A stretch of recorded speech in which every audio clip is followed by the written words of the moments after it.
कांग्रेस नेता राहुल गांधी ने गुरुवार को यूनिवर्सिटी ग्रांट्स कमीशन के नए मसौदा नियमों का विरोध किया। उन्होंने कहा कि भाजपा देश भर में आरएसएस का एजेंडा चलाना चाहती है। वे एक विचार, एक इतिहास और एक भाषा थोपना चाहते हैं। राहुल ने कहा, आरएसएस का मकसद देश के अलग अलग संस्कृतियों और इतिहासों को खत्म करना है। वे संविधान पर हमला करके अपने विचार को थोपना चाहते हैं। राहुल का कहना है कि हर राज्य की अपनी भाषा, संस्कृति और इतिहास है। इन्हीं से मिलकर भारत बना है। तमिल लोगों का अपना इतिहास और परंपरा है।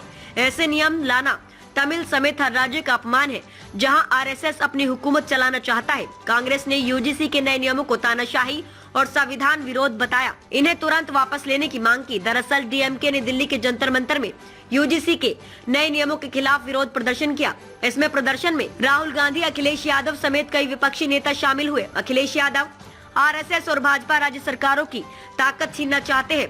वे राजनेताओं को उद्योगपतियों का सेवक बनाना चाहते हैं। मैं नई शिक्षा नीति का विरोध करता हूं। जयराम रमेश, संविधान का संघवाद का सिद्धांत पवित्र है और शिक्षा की क्वालिटी को बेहतर बनाना केंद्र के शिक्षा मंत्रालय का मकसद होना चाहिए, लेकिन वे अपने विचार देश में थोपना चाहते हैं।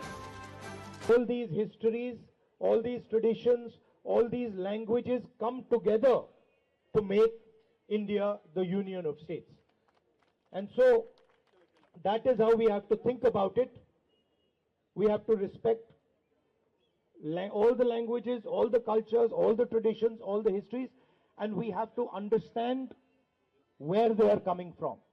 The Tamil people have a tremendous 3,000-4,000 year history. They have their language, they have their tradition, they've had their struggles, and doing this is an insult to the Tamil people and also to all other states where the RSS is trying to impose their hegemony. And I want every Tamil youngster to know this, that this is not just an educational move. This is not just the RSS placing vice chancellors on top of your universities. This is an attempt by the RSS to attack everything that you stand for. Your history, your tradition, your language.